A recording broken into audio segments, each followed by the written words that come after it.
हरे कृष्ण राधे राधे। आप सभी कृष्ण भक्तों का मेरे इस चैनल पे स्वागत है। तो आज हम पढ़ेंगे उपदेशामृत का भाग 4। इससे पहले भी मैंने 3 भाग ऑलरेडी अपलोड कर दिया है आपके चैनल में। अगर आपने अभी तक नहीं देखा है तो प्लीज़ जाके उन 3 भाग को देखिए। तो आज हम शुरू करने वाले हैं भाग 4।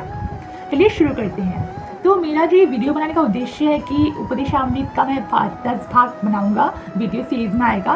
तो मैं बना रहा हूँ इसीलिए कि हमारे इस्कॉन में होता है कि प्रीचिंग मतलब आप ज़्यादा से ज़्यादा लोगों तक ये पहुँचाना कि भक्ति क्यों इम्पॉर्टेंट है। भक्ति मार्ग में रहने से आप कितना लाइफ पीस आता है, कितना आप खुश रहते हैं।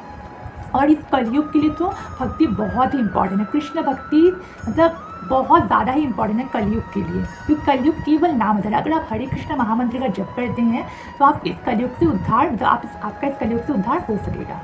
चलिए आज का भाग शुरू करते हैं। यहाँ पे संस्कृत श्लोक है, मैं तात्पर्य बता रहा हूँ आपको, ठीक है।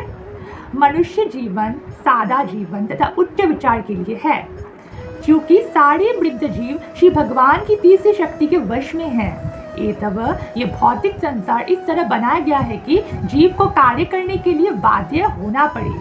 श्री भगवान की 3 मूल शक्तियां हैं। पहली शक्ति अतरंगा शक्ति कहलाती है, दूसरी तटसत्ता शक्ति है और तीसरी बहिरंगा शक्ति है। सारे जीव तटसत्ता शक्ति के अंतर्गत है और वे अंतरंगी तथा बहिरंगी शक्तियों के मध्य स्थित होते हैं। पूर्ण पुरुषोत्तम परमेश्वर के नित्य दास के रूप में अधीन होने के कारण जीवात्मा अर्थात सूक्ष्म जीवों को या तो अंतरंगी शक्ति के वश में या बहिरंगा शक्ति के वश में रहना होता है। जब वे अंतरंगी शक्ति के वश में होते हैं तब वे अपनी प्राकृतिक वैधिक सक्रियता प्रदर्शित करते हैं, अर्थात श्री भगवान की भक्ति में सेवा में निरंतर व्यस्तता प्रदर्शित करते हैं। अब यहाँ पे फिर से एक है अनुवाद, मतलब जो संस्कृत श्लोक है उसके बाद में इसका अनुवाद बता रहा हूँ, ठीक है। हे पर्था पुत्र, जो मोहग्रस्त नहीं है, ऐसे महात्मा दैवी प्रकृति के संरक्षण में रहते हैं। वे पूर्णतया भक्ति में सेवा में संलग्न रहते हैं, क्योंकि वे मुझे पूर्ण पुरुषोत्तम भगवान के रूप में आदि तथा अव्यय मानते हैं। महात्मा शब्द उनको सूचित करता है जो विशाल हृदय वाले हैं, ना कि संकुचित हृदय वालों को। सदैव अपनी इंद्रियों की तृप्ति में लगे रहने वाले संकुचित हृदय वाले व्यक्ति कभी कभी अपने कार्यों का विस्तार इसीलिए कर लेते हैं कि वे राष्ट्रवाद, मानवतावाद या परोपकारवाद जैसे किसी वाद के माध्यम से अन्यों की भलाई कर सके। वे अन्यों की इंद्रिय तृप्ति के लिए अपनी खुद की इंद्रिय तृप्ति का परित्याग कर सकते हैं, जैसा कि अपने परिवार, जाति या समाज के सदस्यों के लिए, और वह भी राष्ट्रीय या तो अंतर्राष्ट्रीय स्तर पर।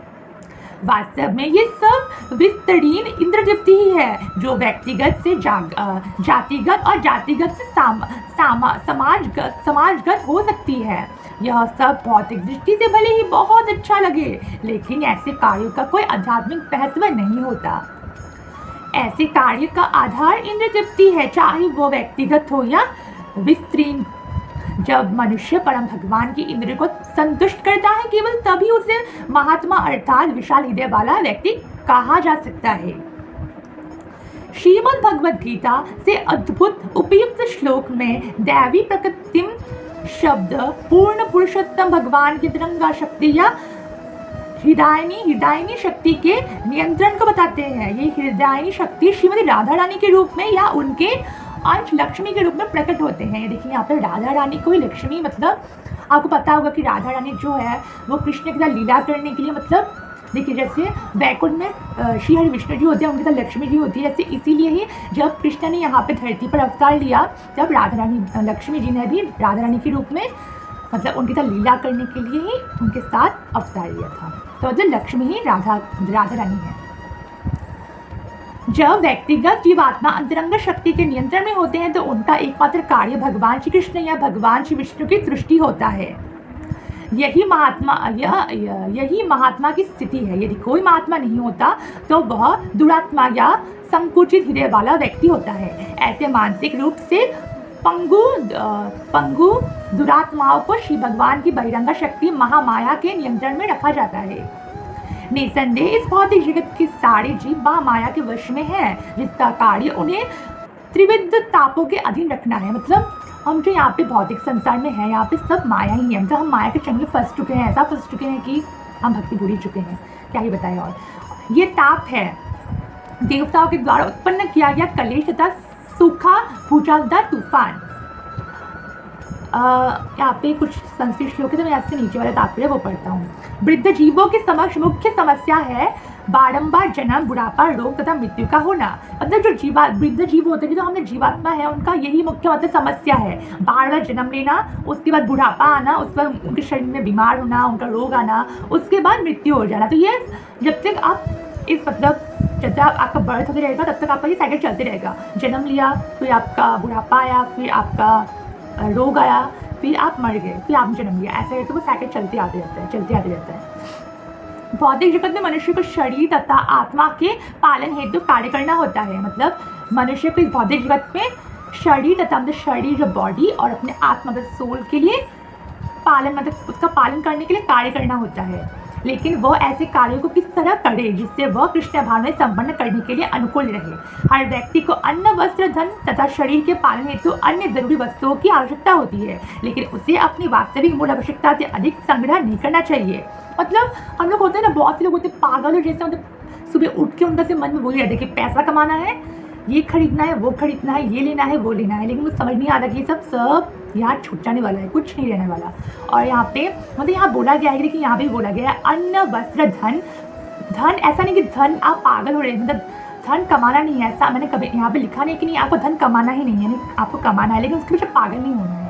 आपके यहाँ पे लिखा हुआ है कि अन्न, वस्त्र और धन शरीर के पालन हेतु अन्य जरूरी वस्तुओं की आवश्यकता होती है, लेकिन उसे अपनी वास्तविक मूल आवश्यकताओं से अधिक संग्रह नहीं करना चाहिए। मतलब उसको लिमिट में रखना चाहिए। जितना आपको चाहिए आप उतना लीजिए, उससे ज़्यादा संग्रह मतलब उससे ज़्यादा मतलब आप उसे इकट्ठा ना करें, वो गलत है। यहाँ बोला गया है यदि इस प्राकृतिक नियम का पालन किया जाए तो शरीर के पालन के में कोई कठिनाई नहीं होगी। मतलब अगर आप ऐसा करेंगे कि आप लिमिट में जो चीज़ है वो लिमिट में लेंगे, ऐसा बोलते ना उनको धन पागल जैसे मतलब धन को चाहिए, वो चीज़ चाहिए, मतलब वो अगर वो उनके पास है भी लेकिन फिर भी उनको और चाहिए, मतलब वो और नहीं लेना आपको, जितना आपको चाहिए आप उतना ही लीजिए। तब आपका जो मतलब शरीर के मतलब जो आपको बॉडी के लिए जो पालन होता है उसके लिए आपको कठिनाई का सामना नहीं करना पड़ेगा।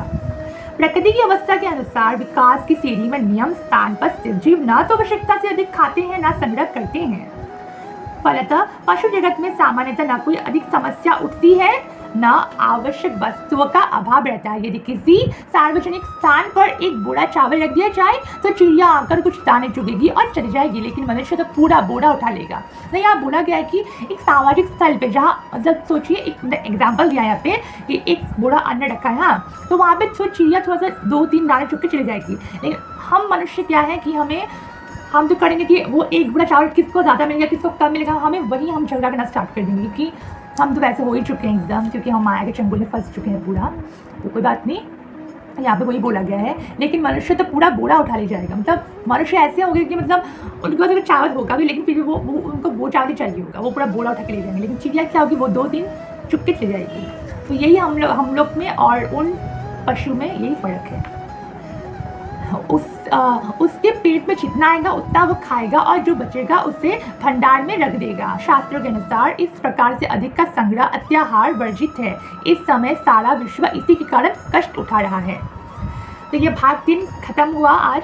हम भाग 4 है, ये भाग 4 खत्म हुआ आज, संपूर्ण हुआ, और कल हम पढ़ेंगे भाग 5। तो यहाँ बताया गया है कि इस समय लास्ट में ये बताया गया कि इस समय विश्व में यही मतलब क्या है, यही कारण से लोग कष्ट उठा रहे हैं, क्योंकि उनको ज़्यादा चाहिए। पता नहीं वो क्या होगा कि थोड़ा सा उनसे होता नहीं, मतलब ज़्यादा चाहिए।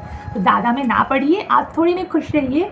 तो ये तो यहाँ पे बताया गया है। और तो अगर आपको वीडियो अच्छा लगे तो प्लीज़ लाइक कर दीजिएगा वीडियो को। अगर आप मेरे चैनल में नए हैं तो इस चैनल को भी सब्सक्राइब कर दीजिएगा और कमेंट करके बताइएगा कि आपको वीडियो कैसा लगा, और फ्रेंड्स और फैमिली के साथ शेयर करना मत भूलिएगा। तो चलिए मिलते हैं एक नए वीडियो के साथ। तब तक हरे कृष्ण, राधे राधे।